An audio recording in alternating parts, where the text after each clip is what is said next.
राहुल गांधी की, कैसे देखते हैं इसको आप? लोकतंत्र में जनता जनार्दन होती है और आम लोगों के बीच में नेता जाएं, लोगों को मिलें और इस सहज भाव से मिलें, इससे खूबसूरत बात तो कुछ हो नहीं सकती है। और राहुल गांधी ये बात लगातार कर रहे हैं, चाहे वो छात्रों के बीच में जाना हो, चाहे वो हरियाणा में सोनीपत के पास जो खेत में धान की रुपाई करने वाले किसान हैं उनके साथ मिल रहे हैं, और वो वहां की औरतें कह रही हैं कि साहब हम चाहते हैं दिल्ली देखना चाहते हैं, तो अपने घर बुलाते हैं और सारा खाना एक साथ खाते हैं लोग मिल करके। और बहुत सहज भाव, उसमें कहीं से भी एक कोई ओढ़ी हुई औपचारिकता या उस तरह का कुछ दिखावा नहीं है। हालांकि इस पर भी हमारे जो भारतीय जनता पार्टी के आईटी सेल वाले लोग हैं या अमित मालवीय खुद ही कह रहे हैं साहब ऐसा कहा होता है कि कोई अपने घर में बुलाता है किसी को खाना खिलाने के लिए, उसके छाती पर लगा देता है, वो माइक लगा देता है और अपने ऊपर लगा करके रखता है।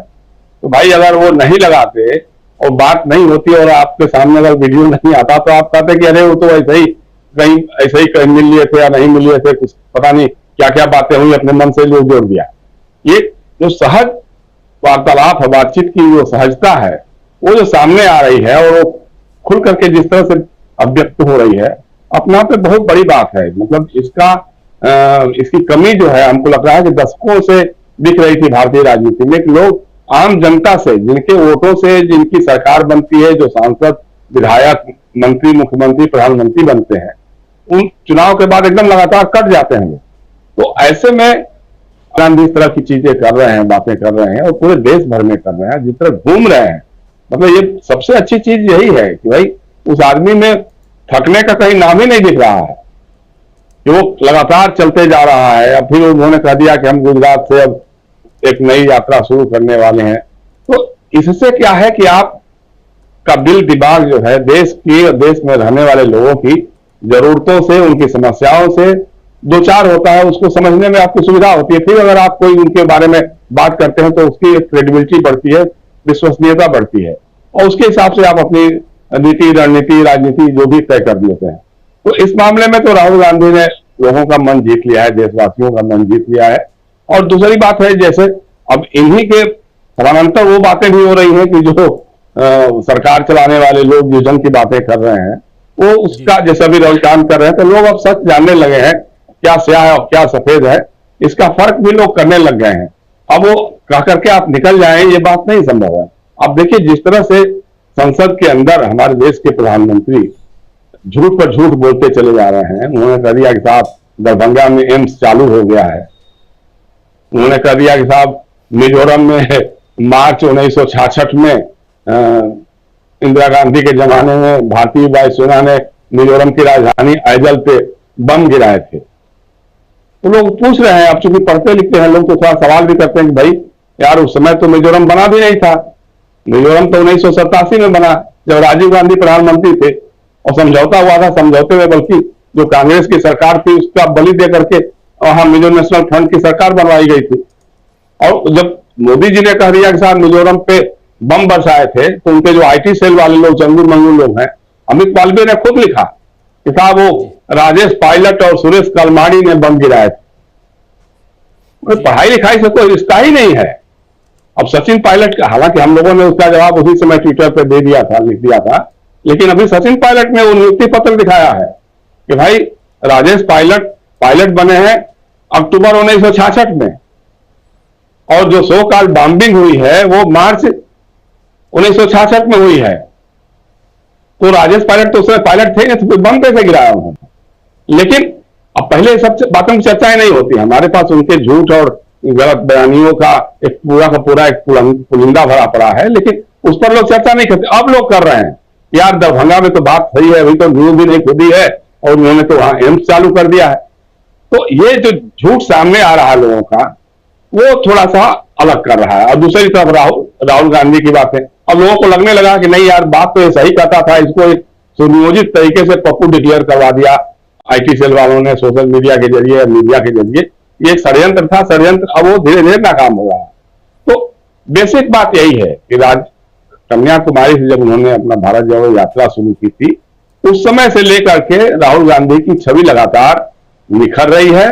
एक तो उनके एक निडर नेता की जो किसी से डरने वाला नहीं है, जो किसी के दबाव में आके माफी मांगने वाला नहीं है, लेकिन लोगों के बीच में जाता है, लोगों से मिलता है, लोगों के दुख दर्द को सुनता है, समझता है और उनको दिलासा देता है, ढाढ़स बढ़ाता है। ये नहीं कहता है राहुल गांधी, ये नहीं कर रहे हैं उस रामेश्वर से। रामेश्वर की बात मालूम है आपको, जब आजादपुर मंडी में गए थे वो सब्जी लेने के लिए और टमाटर इतना महंगा था, उन्होंने बताया था वीडियो टीवी चैनल वालों को कि साहब हमारे पास इतना पैसा है नहीं कि हम टमाटर खरीद लें, अगर इस भाव टमाटर खरीद भी ले तो बेच पाएंगे कैसे, कौन खरीदेगा, ये 2 दिन में तो खराब हो जाता है ये।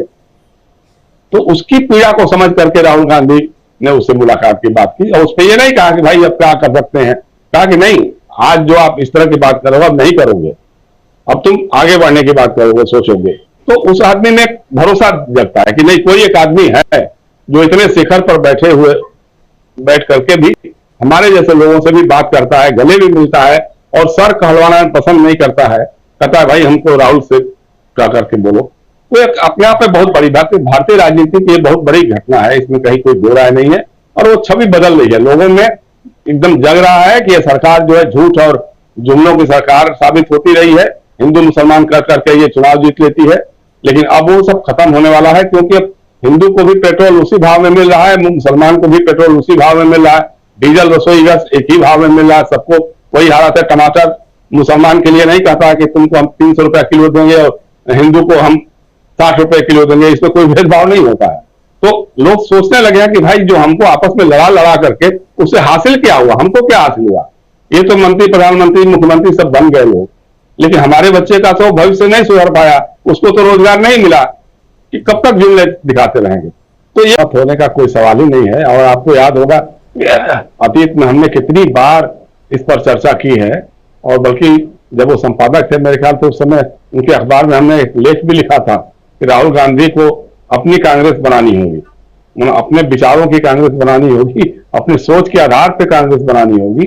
और वो बात लगातार मैं कहते हुए आ रहा हूं कि अगर आप राहुल गांधी आज सामाजिक न्याय की बात करते हैं, राहुल गांधी आज धर्मनिरपेक्षता की बात करते हैं, सांप्रदायिकता के विरोध की बात करते हैं, लेकिन उन्हीं की पार्टी के मुख्यमंत्री पद के एक दावेदार हिंदू राष्ट्र का समर्थन करने लग जाते हैं। राहुल गांधी नफरत की राजनीति के खिलाफ मोहब्बत की दुकान की बात करते हैं, और आप जाकर के फर्जी बाबा, ढोंगी बाबाओं के शरण में बैठ करके सत्संग करते हैं। तो ये दोनों चीजें एक साथ नहीं चल सकती है, बात सही है। दूसरी बात यह है कि भाई इस बार में मेरा बार बार रहा है कि जहां कांग्रेस के अंदर एक भारी तबका ऐसा है नेताओं का जो जमघट या जमावड़ा है, जिनकी नजर और जिह्वा जो है लपलपाती रहती है सत्ता की तरफ, क्योंकि वर्षों से सत्ता से बाहर हैं वो। जहां से उम्मीद की किरण दिखाई देती है, तुरंत उनका पुराना अतीत का अहंकार और सारा का सारा जगने लग जाता है। अभी इंडिया गठबंधन की बात चल रही है, कह रहे हैं, ये भी हम बार बार कहते रहे कि भाई एक समन्वय समिति तो बननी चाहिए ना, एक संयोजक तो बनना चाहिए ना, एक चेयरपर्सन तो होना चाहिए ना। एनडीए में ठीक है, चूंकि सत्ता में है एनडीए, इसलिए नरेंद्र मोदी के अलावा वहां कोई नहीं है, तो वो तो चल जाता है। लेकिन आप सत्ता से बाहर हैं, सत्ता की राजनीति अभी शुरू नहीं कर पा रहे हैं, अभी सत्ता से के लिए संघर्ष की राजनीति आपको करनी है। लेकिन पता लगा दिल्ली में बयान आना शुरू हो गया था कि नहीं तो कांग्रेस तो अकेले चुनाव लड़ेगी, पंजाब में कांग्रेस अकेले। तो भाई इंडिया की बात क्यों कर रहे हैं यार, छोड़ दो उसको, खत्म करो, लड़ो अकेले दम पर के। अकेले दम पर के लड़ लिया आपने 14 से लेकर के अभी तक जो जितने चुनाव हुए दिल्ली में, 0/0 रह गए विधायक आपके, 0/0 रह गए सांसद आपके, लोकसभा के सदस्य आपके, और आप अकेले दम पे लड़ेंगे, तुरंत खाओगे। तो ये सारी चीजें तो एक अलग चीज है।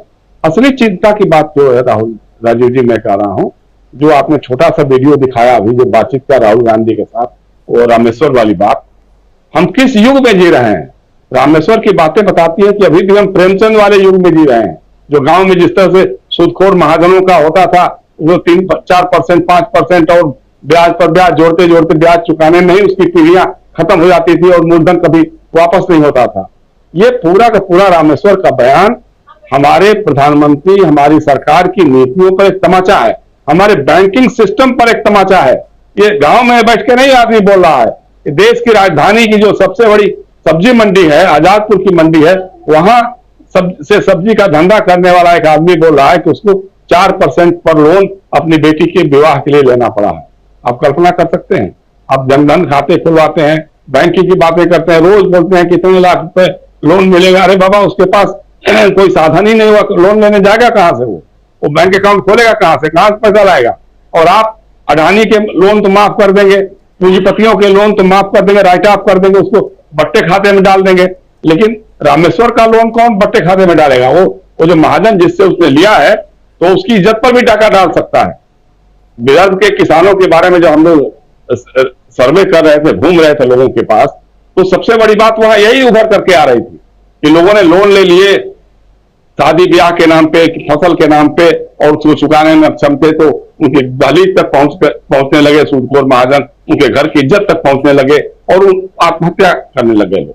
तो ये जो स्थितियां बन रही हैं और अभी भी बन रही हैं, हम स्वतंत्रता का अमृतकाल मना रहे हैं, हमको शर्म नहीं आती एक भारतीय नागरिक के रूप में कि हमारे देश का एक नागरिक जो है 4% लोन, 4% के इंटरेस्ट पर लोन लेकर के अपनी बेटी का विवाह कर रहा है, और हम तमाम तरह की बातें कर रहे हैं, बड़ी बड़ी बातें कर रहे हैं, चंद्रमा पर जाने की बातें कर रहे हैं। हम कह रहे हैं कि साहब 13 करोड़ लोग या कितने करोड़ लोग गरीबी रेखा से बाहर आ गए हैं हमारी राजनीति के कारण, हमारी नीतियों के कारण, और ये नहीं बता रहे हैं बेशर्मी के साथ कि भाई हम 75 करोड़ लोगों को 2 जून का राशन भिजवा रहे हैं। इन 75 करोड़ लोग अभी भी इस हालत में है तो वो उनके पास खाने पीने का कोई साधन नहीं है। तो कौन सा हिंदुस्तान बना रहे हैं? किस तरह के हिंदुस्तान की बात कर रहे हैं? ऐसे में राहुल गांधी, देखिए राहुल गांधी अगर दिखावा करने वाली राजनीति करते तो उसी समय रामेश्वर से कहते अच्छा ठीक है भाई, चलो हम 4 लाख रुपए में से तुमको हम ये दे देंगे। वो ये बात नहीं करते हैं, वो समझते हैं, चीजों को समझने की बात करते हैं, समझाने की बात करते हैं, उससे समस्याओं से जूझने और संघर्ष की बात करते हैं, और कहीं ना कहीं ये आश्वासन देते हैं कि जब कभी वो इस लायक होंगे तो ये इन बातों का भी समावेश उनकी राजनीति में, उनकी अर्थनीति में कहीं ना कहीं से शामिल होगा। वो आर्थिक सिस्टम के बारे में बात करते हैं कि आजादपुर मंडी में आर्थिक सिस्टम किस तरह से काम कर रहा। तो ये जो समझने की ललक है, सब बातों के समझने की और उसके हिसाब से अपनी राजनीतिक दिशा को तय करने की, ये राहुल गांधी ने बहुत बढ़िया काम किया, बहुत बड़ा काम किया है। हाँ, ये जरूर है जो श्रवण गर्ग जी जो कह रहे हैं कि इसको कांग्रेसियों को भी समझना होगा, उनकी राजनीति को, कि भाई अगर हमने कई बार कहा कि भाई राहुल गांधी को तय कर देना चाहिए कि भाई जिसको चलना हो मेरे साथ तो चले, हम इस तरह की राजनीति करने वाले हैं। अगर ये सोचते हो कि तुमको हम राज्यसभा में भेज देंगे, तुमको हम लोकसभा में भेज देंगे, तुमको विधानसभा में भेज देंगे, तुमको हम ये बना देंगे, वो सब भूल जाओ। नया हिंदुस्तान बनाना है, नए सपनों का हिंदुस्तान बनाना है, गांधी, नेहरू, जयप्रकाश भैया की सपनों का बनाना है, हिंदुस्तान बनाना है, सामाजिक न्याय पे आधारित हिंदुस्तान बनाना है, सांप्रदायिकता के विरुद्ध धर्मनिरपेक्षता की राजनीति का हिंदुस्तान बनाना है। अगर इन बातों से सहमत होते हो तो मेरे साथ चलो, या अपना रास्ता अलग कर लो, बहुत सारे लोग कर भी ले रहे हैं। तो ये सबसे आपकी जरूरत यही है। और दूसरी तरफ अगर आपको इंडिया गठबंधन खड़ा करना है तो उसके बीच में सब बातों करने की कोई जरूरत नहीं है कि हम अकेले लड़ेंगे कि अकेले लड़ेंगे, कि हम कितनी सीटों पर लड़ेंगे। जब जो काम बनेगी, संयोजन समिति बनेगी, जब बंबई में बैठने जा रहे हैं, मुंबई में बैठने जा रहे हैं, वहां कुछ ना कुछ इस तरह की बातें होंगी, तय होगी। उसके बाद से जो होगी राजनीति हो।